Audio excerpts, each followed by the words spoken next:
everybody, and welcome to the Royal Geek Podcast. I'm your host tonight, Justin Sandoval, a.k.a. Sandy, and I'm joined, as always, by Anthony Amato, who we like to call Shamato. No T-roll tonight.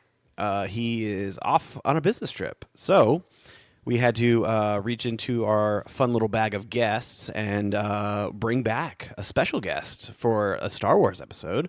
And we welcome back Stephen Cummings. Stephen, how's it going, man? Good, man. Good. Glad to be here. Really enjoying this show.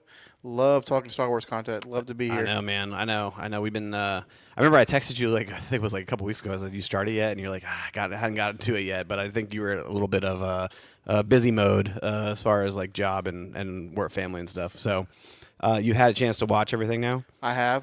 Before we dive into that, sorry, I'm jumping the gun here. Before we get into that, let's do some biz. Thanks so much for listening. We appreciate you guys. We go ahead and give us a follow. We would really appreciate that. And follow us on all of our socials at Royal Geek Pod. And so episodes 1 through 5. Steven, what did you think?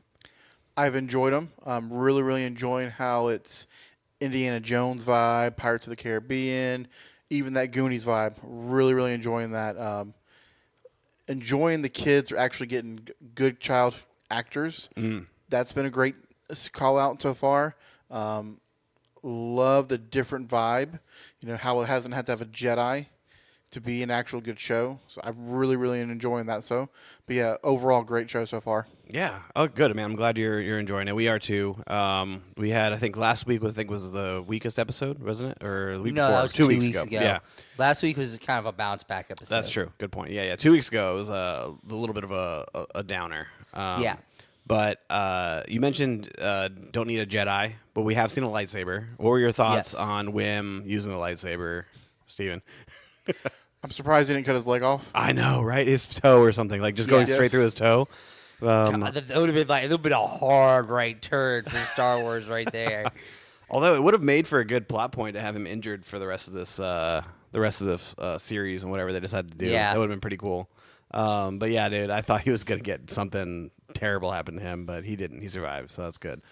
All right, so let's go ahead and give a spoiler warning here for this episode. If you have not watched it yet, pause it, go watch it, come back, and listen to what we have to say about it. It's an enjoyable one. I'll say that for me. I had a lot of fun with this episode. What was your guys' general take on the episode, Shimano? I felt like it was pretty enjoyable overall. We got to see some more we got to see some reuniting going on, as well as we got to see some of the kids kind of off on their own once again, which we haven't really seen a whole lot of for the last couple episodes. They've been kind of either being babysat by 33 or had Jod right there with them. Yeah. And this was kind of them after getting some experience, having a chance to kind of work together as a group again. Yeah. Or not work together as a group again, depending on how they kind of went with it. So it was interesting to see them kind of get that dynamic. Because it's the first time probably since we first met 33, really, that they've been kind of been on their own since essentially since they found the ship, that they've kind of been off on their own again. Yeah, good, man. That's good. What about you, Steven? Yeah, totally agree. Love to see a little bit of different of an episode. Get to see a little bit of conflict that you didn't see between some of the characters. So I really enjoyed that between KB and Fern. Yeah. That was really awesome to see that. Get a little bit more of a backstory on KB. It felt like a little bit more information on her. Ooh, so that was good. Yeah. That was good to see. But overall, great episode. Yeah, and the episode starts off pretty cool.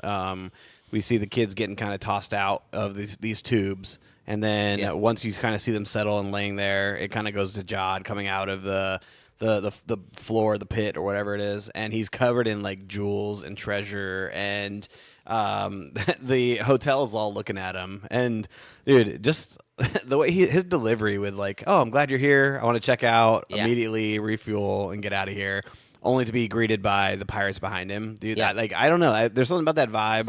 He really very Jack Sparrow-y, and that Yes. sense of the attempt to talk himself out of everything, and for very much like that, where he almost gets all the way there, and it's kind of like similar stuff happens with Jack Sparrow. Like you think like Jack Sparrow almost talks himself out of it, but then always something has to happen to make it like actiony or make it like where it doesn't quite work as well as he wants it to.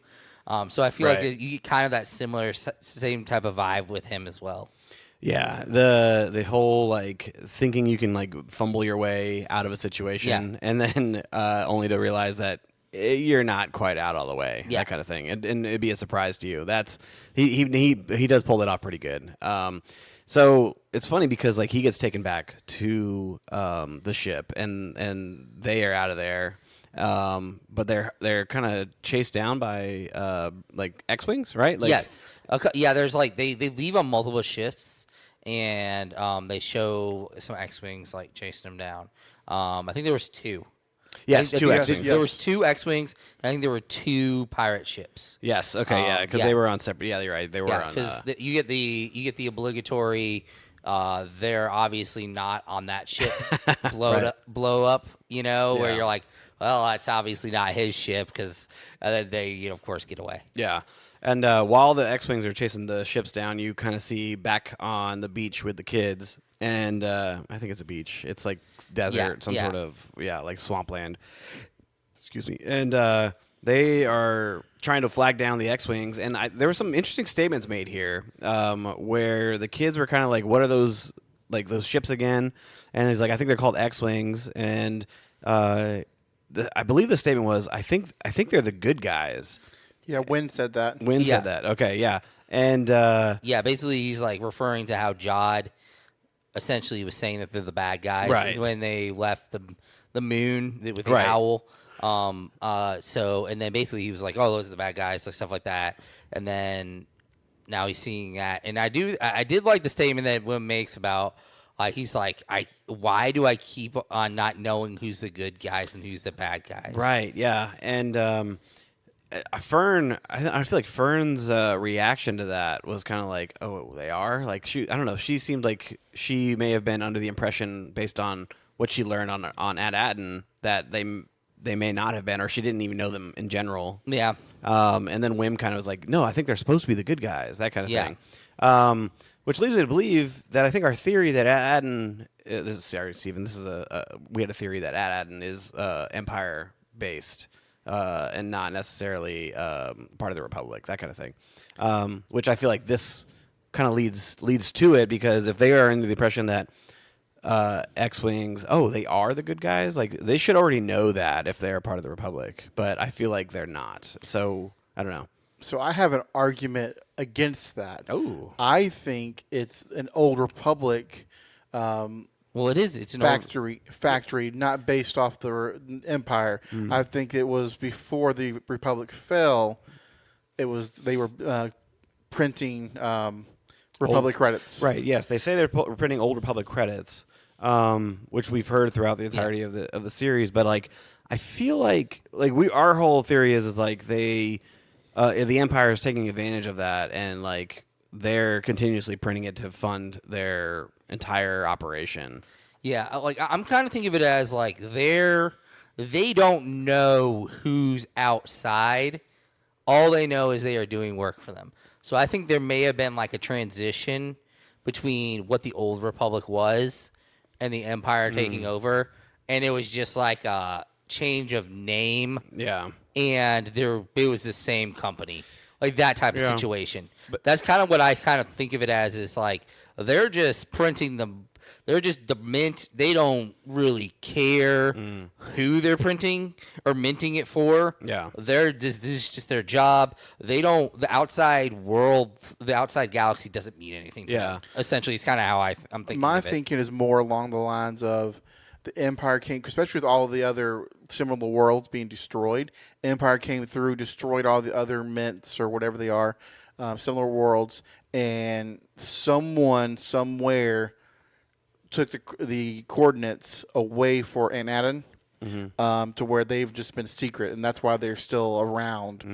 That's my theory. No, actually, I mean, the more I think about your theory, the more I think that also can be a possibility. Is that what if it is an old Republic like printing for money, and they actually were like off on the side because the coordinates were destroyed, but the Empire doesn't even know where they were. Like they are fresh from the Republic. They are fresh from the Empire. They still are under the impression that they're working for the old Republic still. Yeah. Which that's a very interesting theory to think about, and I think that's something we may be able to unpack as we go on with these next few episodes and see which way it leans. Is it going to lean towards more they're for the Empire or more for are they separate from both and they just think they're part of the old system?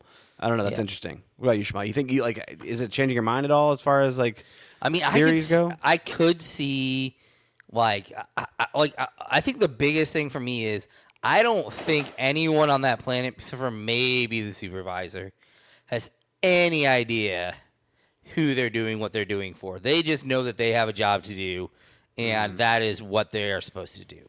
Maybe the supervisor knows. Maybe he's aware and he's seen it change hands, or maybe he doesn't even 100% know. Do you think they feel like they have life so good right now they're not going to shake that boat? Like they're not going to rock it and keep doing whatever they're doing just so they can maintain living? I don't even think it's that. I think it's literally they have this like simple purpose, and this is their job. Like they don't. It's not even like they're aware. It's not even like they're aware of the fact that there might be something bigger, wider out there. They're because of the fact that they've been isolated for so long. I think it's almost like this sense of like their whole world is in this world. Yeah. And it doesn't nothing out there intrigues them. Is kind of how I see it. Now for the normal, for like the average everyday citizen at least. The one thing I'll say is I find really fishy and strange is how secretive they're being with the supervisor.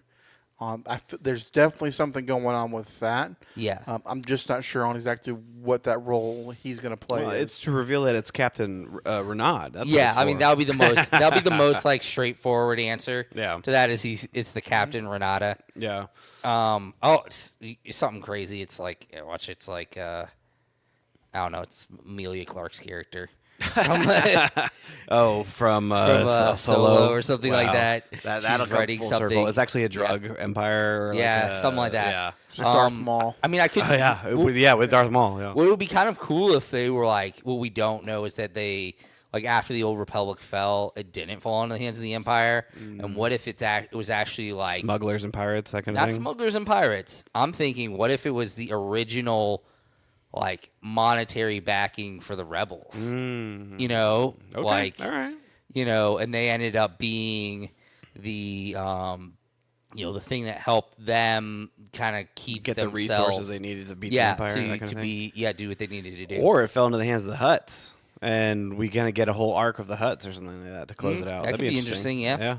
Either way, theories. The beach scene kind of sparked that for me. Yeah. But we also see on the beach scene some division amongst the kids, which yes. we've seen bickering throughout the rest of this, but this seemed a little bit more than bickering. This seemed like it was like a true conflict, which KB was shown as like there's something wrong with her, and they had to redo her OGs. I think is what they said. Yes. And I think they were basically just getting at her her visual. Essentially just that's how she can see and function essentially. Yeah, and so Fern was like, we got to climb this mountain, right? And then Wim, of course, being her anti counter, yes. Yeah, he says, no, we got to go. There's another way. Look, these hermit crab looking things that have these robots or droids or some sort of metal attached to them, they have some sort of intelligence, and they can take us somewhere, which that was kind of way out there in left field right there. Okay. One thing I'll say about it is it's totally what a child would do, which goes into the child actor actually being a true child, which I enjoy. Yeah. Oh, yeah. I mean, that's a good point. I mean, this comes to the point to where the one part of the story that kind of annoyed me is this part kind of right around here. So it's based around essentially the relationship between Fern and Wim. And I feel like what they are doing is they are pushing down Fern's character to build up Wim's character. And really, when you think of the two options and what they turn out to be, they actually both are awful options. But really, only Fern is seen as being a truly bad option. They push that the cliff is a bad idea, which I'm not saying it isn't a bad idea. It was a bad idea, but they basically gloss over the fact that Wim essentially led them to pending doom. Yes, pending doom. That he only got like saved miraculously in its own right. Yeah. You know, so like that's. I feel like what they're doing is they are taking a character in Fern who I thought was like the first couple episodes was like super strong. She was heads above, mature, like head and shoulder above making, the rest of the child actor. She was probably the most intriguing character out of the children at that point, to me. And I feel like because Wim is supposed to be the lead child actor, they're purposefully like they're pushing her down to push him up, is what I'm kind of seeing. And like, and you see this, like, her idea, oh, that's a bad idea. That's a really bad idea. His idea, oh, that was a good idea. Like, I feel like that's how we're supposed to feel about those two ideas, even though they were both bad ideas. Yeah, okay. So to kind of piggyback off of that and kind of, like, let's pull it out a little bit more, because, yes, there is this feeling of, like, Wim is doing good and Fern is kind of bossy, which kind of leads to her kind of being bad sometimes. Like, I don't know. Like, but I kind of feel like this episode, the fact that they split up and their two leading styles led to two different outcomes. But I feel like it pointed to a decision of like they're better together, because Fern is so like headstrong, where she's like, we're gonna go this direction, we're gonna get it done, and it's gonna work this way. Well, it didn't, because Neil couldn't keep up with her, and which KB was not gonna be able to keep up with her too. No. But Wim, trusting a hunch, trusting an instinct, leading more by his emotions, right? He literally wandered into a death field, and not only that, but he had to help KB through this entire ordeal of her shutting down as well. So like, this kind of showed me that like Fern and Wim they need to be together. They are they're one a good balance for each other. They are But even in that moment, like Wim is heralded in that moment for helping out KB. But something that we don't see at all is like literally Fern does the same thing for Neil. She ties her up around the exact same thing. But I feel like it's glossed over when she does it. But when Wim does it, I think it's still there, heroic, but it's smaller. But I feel like there's like this huge like heroic crescendo moment with KB and getting her Oggs back with Wim, and I feel like it's a little bit glossed over when Neil has the ropes and he's helping her. I get where you're going with like glossed over, but I do think it's still touched on, like that she was able to compromise and come up with a way to help and lead Neil, just like Wim was able to kind of help KB out. But I want to focus here on this one scene here, because I thought this was the most powerful scene of the entire series, and it's KB's backstory. And that was phenomenal. Everything to do with KB and her conversation with Wim. The fact that she had some sort of accident, right? Yes. And whatever they did to her to keep her going is the reason why she feels like she can't keep up sometimes.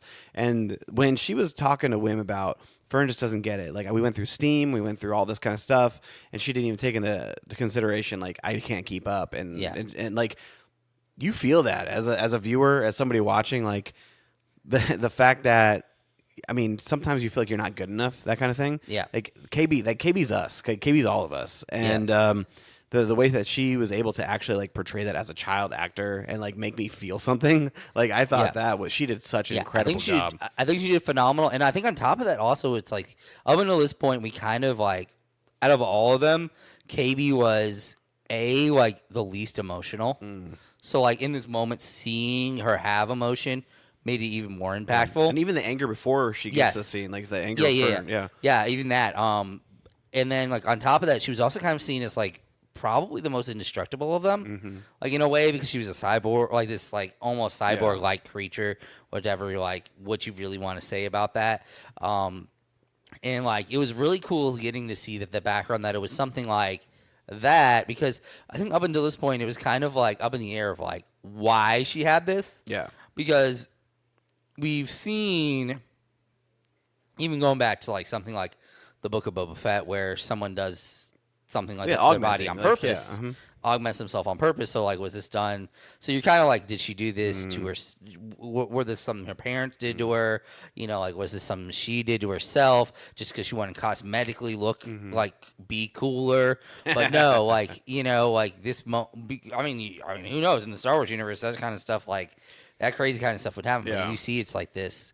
It was a very necessary thing for it to be done. So it was impactful in that, and I do think you're right. Like the KB situation was really, really cool. You got to see her shine as a character. This was kind of like her moment. I think they've done a good job of giving them, especially each a time, especially Neil and now KB. They're giving them like chunks of episodes too, because they're Emotional kind of beats. the secondaries. You know, like Wim and Fern kind of get like the front most of the time, so they don't necessarily get like a specific moment necessarily where you get like a something like that. They're kind of like all the time. But then it's been cool seeing Neil get his moment a couple episodes back, and then and now KB getting like her big moment where you get to have her character come out. With me, with this scene, what I kind of got from it was definitely some growth with KB, getting more information on her. But I don't know about y'all, but Wim, I've not liked his character. He's came off whiny, annoying. If you could tell, yes, I'm with you. Just not been the biggest fan of him. But for me, I saw a lot of growth with him handling that situation with KB, helping her. And I think that's part of the reason why it was so much more emphasized, for at least for me, like I said, because I didn't like that character so much. But whereas Neil, I enjoy his character. Fern, I enjoy the character. So I noticed it, but it was more noticeable for me on that scene with KB helping him. And if you notice, to me, after that, he's gotten more serious for it, helping out with the gun at the shooting. That's right. Yeah, the like he's able to make a decision. He doesn't have to like wait on somebody else to tell him what to do. Yeah. Like, no, I think you're right. I think when she like does her little fake out where she's like kind of passes out, and then like she like comes up and she's like, oh yeah, I thought that would be better to tell you that rather than like saving my life, like that kind of thing. Like my system's down rather than like I'm gonna die. That kind of thing would help you in that situation. And good job, Jedi, and like kind of gave him that confidence and like building up. Like, oh shoot, I did save somebody's life, but then in the moment she didn't want to freak him out and be like, hey, okay, that kind of thing. Like your system's only shutting down. That's okay. What does that mean? But yeah, so they continue their journey, but like at the same time, we also see Jod, and this scene was also fascinating to me. I thought that Brutus is here sitting in the captain's chair. Everybody is around them. He's sentencing him to I forget the fate, like death. Death by airlock. Okay. Oh yeah. Launch him into space. Yeah. But one of his top lieutenants is like, well, he has an appeal as the pirate code or whatever, right? Yeah. And he needs his time, the same amount of time, and so he flips a quote unquote sand dial, but it's like a slime dial, whatever it is. And Jod is like one of the best used car salesmen here in the history of the galaxy. And he pitches at Atten and everything that it can bring. And I thought he was getting me hyped, man. Like I was like, dude, yes, let's go. I want to buy that. Like I want to do that. I want to be the leader of my own army. I want to be settle down on an ocean, like that kind of thing. Like, well, it was cool. Like the idea, like he didn't sell them the money. He sold them dreams. What their dreams. The dream. Yes. You can buy your own ocean. Mm-hmm. Yes. What could that money do for you? Yes, correct. And I did think it was funny where he's like, Brutus is a tremendous first mate. We can all agree to that. But like, he's not take that dig. He's not gonna get you. He's like, you're only eating scraps. Like you could be full. Like, but with me and that kind of thing. Follow me and you'll see gold, essentially. Basically, yeah. You'll never be hungry again. Yeah, exactly. I do love how he started that whole thing off. He's like, I'm always hungry. Like, Yes. dude, what the heck, man? This guy is incredible. I mean, Absolutely getting at like incredible. that core, like that's one of the most core The need, human the needs. desire, like in life is food. Like Yes. that's something that just gets at your core. So anyway, that whole scene, and then it ends, and then they like kind of rough him up a little bit, like drag him on. But like, where do you see that? Where do you see that playing out, Shimano? I mean, it pretty much seems like what's going to happen is essentially. I think the Pirates are going to beat the kids back to At-Atten. I think what's going to happen is they're going to kind of take over At-Atten, and then the kids are going to come back. And what I see is they're going to tug at the heartstrings of Jod. And Jod is going to have his hero moment, where he's going to make that turn. It will be interesting to see what happens with the supervisor. Like, what ends up happening is it, like, essentially they, they come and, like, the supervisor is the former captain, and they basically take over At-Atten together, and, like, they actually make it more like a pirate haven, and they kind of just do that thing. Or is it, like, them taking it over from whoever the supervisor is? That's kind of the pathway I'm kind of thinking. Okay, yeah, I think I don't know. I think maybe there might be a race to get to At-Atten between the kids and them, because we do see that Wim and KB get led by the crabs into this massive like junkyard where there's a massive crab. And basically the little crabs were bringing them to sacrifice them to the big crab. Yep. And then we see that Fern and Neil, their situation didn't end very well either, because by the time they're getting close to the ship is being flown away by the junk removal, and they end up jumping onto it. But they had the best chance because they were able to actually like steer and take over for the droid and like drag the plane down or the ship down. And save Wim and KB, and they kind of have this moment of unity. Like, I really enjoyed this moment. I didn't think it was forced. I didn't think it was something that was kind of like in your face. Right? I do feel like it was kind of natural. Like they were kind of just talking amongst themselves before realizing that there was something going on with the ship on the other side of the dune. And then they ran up and they saw that there is like a massive inferno like garbage disposal unit that's heading right towards their ship.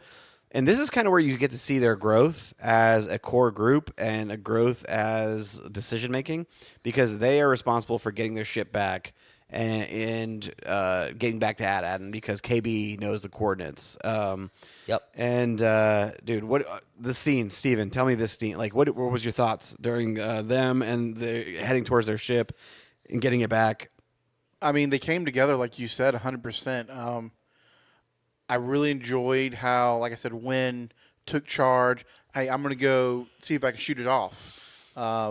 Everyone had a place and thought. It wasn't just a free-for-all or bickering. It was in control. Someone knew exactly what – they didn't know exactly what to do, but they had a job and a task that they were trying to accomplish. I really enjoyed that. Yeah. I did find it kind of ironic, that they decided to blow off the outskirt of the ship, for say, and we're dealing with hermit crabs. So they got their own shell. their own shell. Yeah, that's a good point. Good shout. And even like for the kids, it kind of like, if you're thinking about it, like literally the idea of them coming out of their shell, like them, like Going deep. Shimano. But yeah, Holy like, smokes, dude. yeah. But yeah, and I think it is telling for them in that moment that they didn't fight over where they were going. Yeah. They essentially they went to the positions that they needed to, and they tried to do the task that they were doing. They trusted each other. Yes, that's a big part of it. Is they trusted each other, because episode 1, episode 2, they would have been Bickering, just yeah. fighting, like bickering for a long period of time in the cockpit. Just Who's doing what? Yeah. Who's doing what? Like, I'm doing this, that kind of thing, right? Like, I think so. KB is the one who's like, I know how to start this thing. I've watched them do it, and Yeah. she like starts it up, and like Neil's like, that's so cool. Like you're doing a good job. Like he's supporting, right? That's great. And KB then's like, we don't have enough power. It's like I gotta go restart the engine, and she Yeah. like says, Neil, you got this, and he's like, no, I don't. And she's like, you did it with Ja. Just do the same thing. Like that right there. Her supporting him, and he supported her. Fantastic. She goes to do the engine.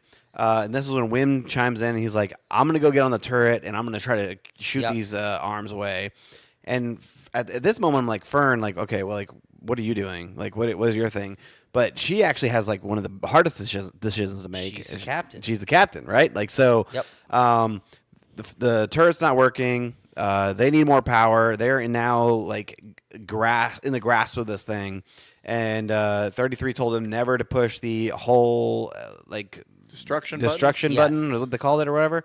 And Fern is the one who has to make the tough call on: are we pushing this, or are we gonna deal with our fate here? That kind of thing. Yep. And Fern makes the call with a cool camera zoom on Fern, camera zoom in on Neil, zoom in on KB, zoom in on like the pending doom, that kind of thing, right? Like I felt that I was in the moment there when they were going through each character, and they push the button, and the whole destruction thing literally is what it is, and they peel off a layer of skin basically for the ship. Yeah. So I already thought their was it Cinder Storm, or I don't remember what the ship's name is. Anyway, Yeah. I think It it's has some something Cinder in like, it, yeah. that thing like. Onyx Cinder? Ooh, I think that's it. Yeah. That thing, like, it already was a cool ship, right? It was already a pretty cool ship. And then it turns into an even cooler ship. I was like, Yeah. what the heck, dude? This thing is insane. I enjoyed the design of the ship, maybe more than the situation that they were dealing with. And then it, like, flies off all sloppily because Neil's flying the ship. And it's, like, clanking and banging around. And then, boom, it, like, takes off and the credits roll. And at this moment, like, I'm kind of like giddy. Like, I'm like, oh dang, like I'm in it because I'm with the emotions and like getting them off the planet. But then I see directed by Bryce Dallas Howard, and I was like, she does it again. My goodness, like every Mandalorian episode that's amazing, she's the director of. Yeah. Any Star Wars thing that she has directed, it has been like the top tier thing. Like we need to do a deep dive study on Bryce Dallas Howard's work as a director. It's for almost Star like Wars. it runs in her family. Yeah, I know, right? Crazy. But what was your thoughts on the final sequence, Steven? Like I said, I mean, it was a great ending. Really enjoyed, like I said, them coming together, them bursting out of the shell, so to speak, Shimada called out. Overall, like I said, just great projection for next episode. You know, I'm just curious on where they're going to lead, who's going to get there first, if it's going to be the kids or if it's going to be the pirates, and seeing where they're going to lead from that. Yeah, I think there's a lot of question marks for me going into the next episode on what they're going to do. We know the kids have the coordinates. I'm assuming 33 has the coordinates, and he's with Jod currently, so I think that's going to be part of the. Jod's going to have to reawaken 33. But I do think it's going to be like kind of like a race to get there, or maybe they do get there first, the pirates, and they wreak some havoc, and the kids have to come save the day, that kind of thing. I don't know. I'm very interested to see where the direction of the show, because I honestly I can't feel it. I don't have a temperature on where we're going right now. Yeah. Do you think next episode is going to be a throwaway episode, them just racing to get there? I hope not. But there's a part of me that can see them going to see the owl again. Like, I don't know. I feel like, I don't know. The kids were kind of attached to that. I feel like, I don't know if it's I would be all right if they do that. If they make it if they make it to where the pirate, it's like a split episode. The pirates get to Ad-Atten.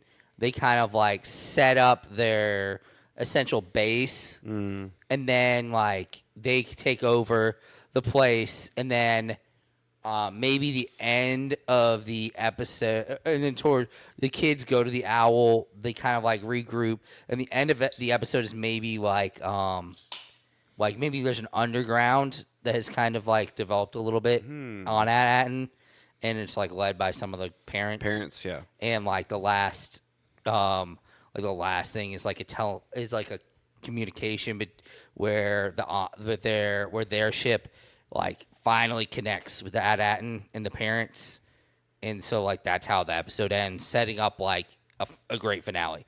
I think overall the series is in a good spot to have 2 episodes to finish what it's doing. I don't feel like it has rushed to the end, and I don't feel like it has so much to deal with. So I feel like it's in a pretty good spot to do well. Yeah, no, I think it is. I think it is too. I do think we're going to get an episode. I don't know if it's the next episode or the one after that. Because actually, the one after that's finale. There's only 8 episodes. Yep. So, penultimate episode, man. There's gonna be a lot right now. But I do think we may get a flashback episode of either the supervisor or whoever the supervisor is / Renaud. Yeah. And their journey to found AT-AT, or not necessarily found it, but like go to the treasure, or like something along those lines, as far as like getting us caught up history wise on what the big deal is about AT-AT. But I think there's more here that connects to the larger Star Wars universe, and I'm having a hard time figuring out what. But I really truly believe that there's going to be like a big shock and awe moment of like, holy crap, that's been right in front of our noses the whole entire time. Like, I feel like it's coming, and I do feel like it's going to be something that's going to like shake the foundation of Star Wars fans. I mean, there is some interesting stuff out there. Like, first of all, like once again, we haven't met the supervisor yet. What are the parents doing? There's that, and on top of that, there has to be a reason why Jod has the Force and can wield the lightsaber. Like, there just has to be a reason. Okay, yeah. We got to get to the bottom of that for sure. Yeah, I agree. I mean, there's a lot of unanswered questions. I'm with Justin. I want to see how it's connected to the larger universe of Star Wars. Not necessarily if it's connected to the Skywalker saga or nothing like that, but just in general how it's connected to the larger Star Wars universe. I mean, every series that they've had has been connected some way, somehow, whether it be even the show that shall not be named, showing Plagueis. It's just different things they've Even connected it somewhat to the larger Star Wars universe. So I'm curious on how they're going to connect it that way, as well as, like Shimado said, with the parents, because they didn't show them at all. They've had a storyline of their own throughout the entire series. Will it be a very small one, but it's still a storyline. So I'm curious on how they're going to wrap that up. Yeah. I like the idea of them being like an underground when the pirates come and if they take over. I like that theory. I think that's a very good chance of that. Mm-hmm. And I'm very curious on the Jedi aspect of it. Is he a true Jedi? Was he a Jedi?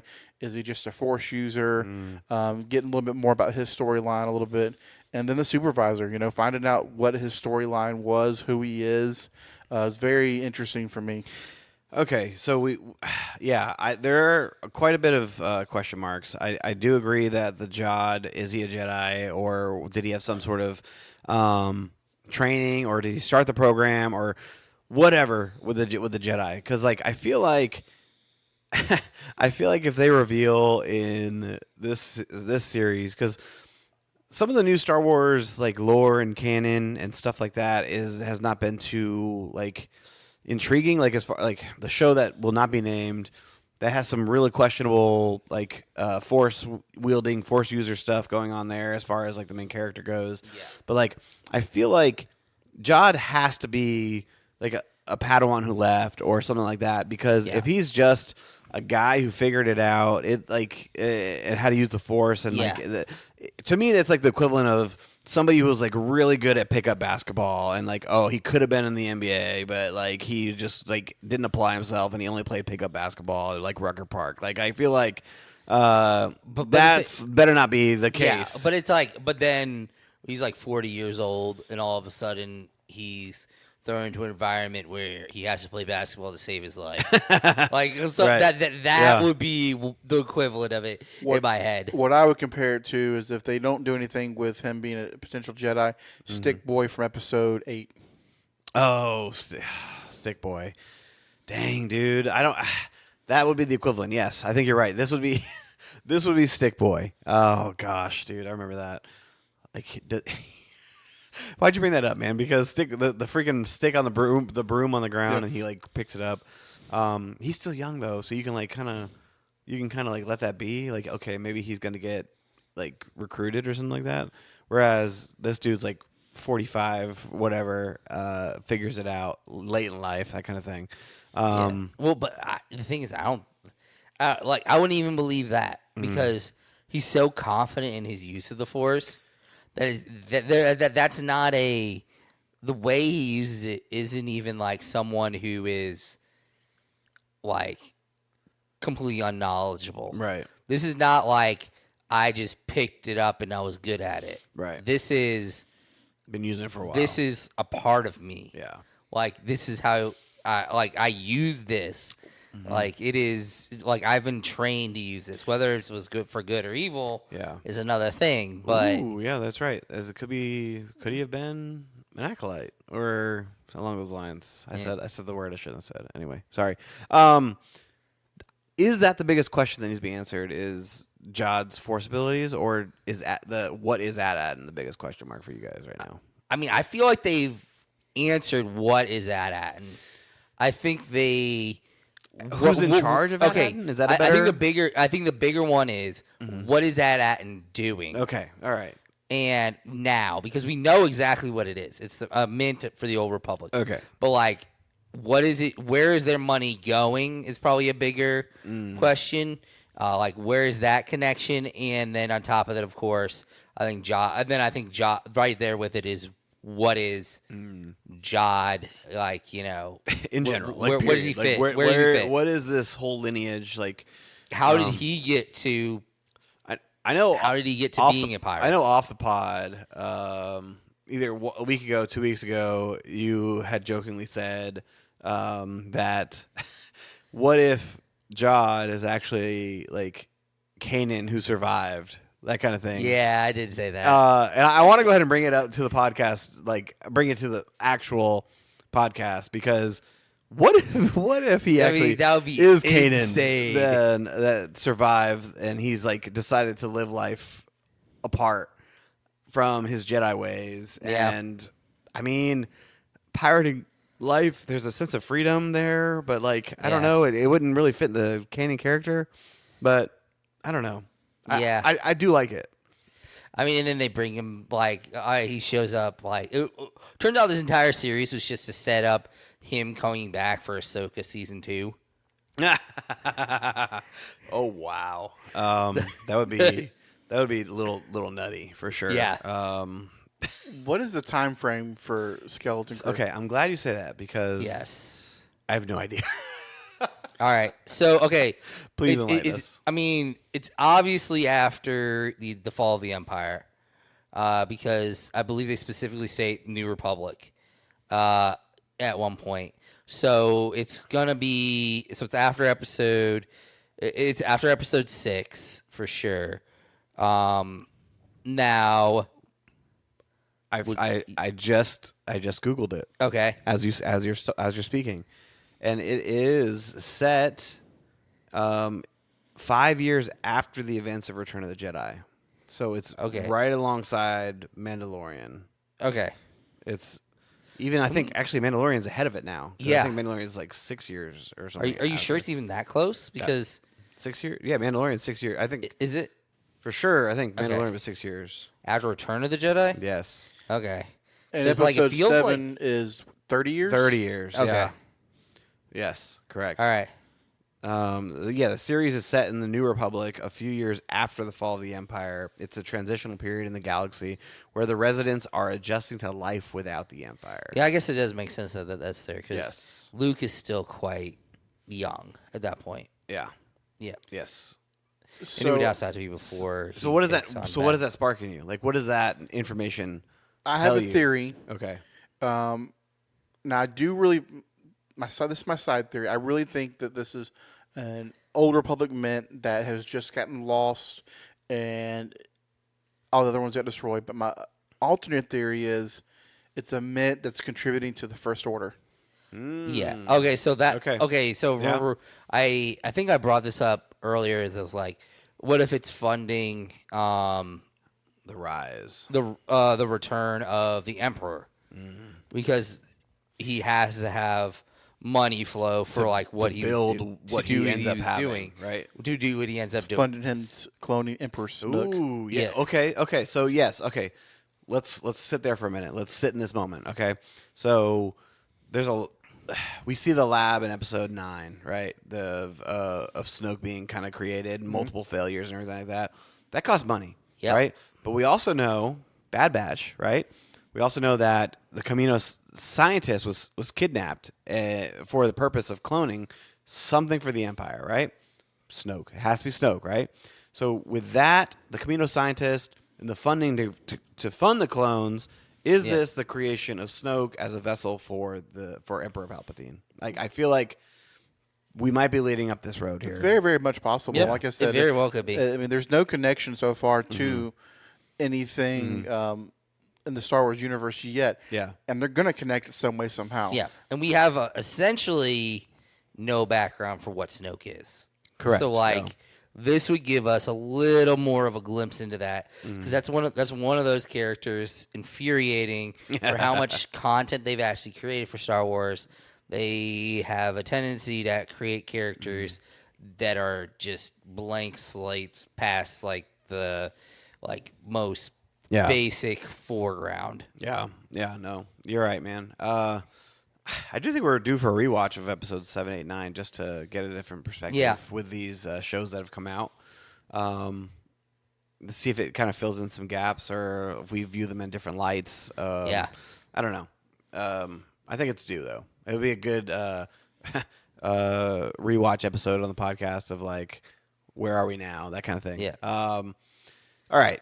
So I think we talked about this episode in length. It was a shorter episode. It was like 32 minutes or something like that, right? Yeah. Something like that, yeah. And we've done a 47-minute podcast on it. So I think it's time to call it. So final thoughts? I mean, I feel like it's really been an enjoyable ride so far. You know, it's brought up a lot of cool stuff. I think it's nice that it's Star Wars main story adjacent. Not necessarily like it's not main means just not like necessarily like straight down the middle. Correct. Yeah. But it's like adjacent. It's been fun. You've seen some things that you didn't know were necessarily It's a part still got of like the, an Andor vibe. Yeah, it's got it has that like, we're gonna show you a world that's a little more grounded. That's like, even though it's very much still space story, there's not gonna be a whole lot of like. This is more about like individual people surviving rather than the fate of an entire galaxy necessarily. You know. That's good. Steven, final thoughts? Really enjoyable show. Really enjoying it. Like I said, can I say anything else? I mean, Space Circle. Space Circle. Yes. Yep. Man, we did get more Space Circle this episode, and I mean, he's kind of just there, isn't he? Like, he's cool. You're one of the lieutenants under Brutus, but like, wasn't his other lieutenant the one that was the Grand Master's first mate in Guardians of the Galaxy? Yeah, I think so. 3 or no? Is it 3? Grandmaster? Yeah. If it wasn't Jaleel White, would y'all enjoy the character that much? Thor, Ragnarok. If it wasn't Jaleel White, I'd just be like, it's a character. Yes, correct. It would be a background character, but I would be like, I have no idea who that is. Because it's Jaleel White, we got to focus on him. Which I don't know. Maybe that's a good thing, because they're like, well, we don't have to put anything behind this character. This is just fan service, essentially, for people. Basically, yeah. It's a point, so you know who he is. It's in a way, it's a face, type of situation. So that you're like, okay, I know who this person goes to without really needing a backstory. Yeah. I'm glad you brought that up, Steven. Thank you. I needed that refresher of Space Circle. All right. So, all that being said, fellas, thanks for taking the time to sit down. Steven, glad to have you back, man. We always love having you on here. I feel like the episodes are always so smooth. So anyway, appreciate you, brother.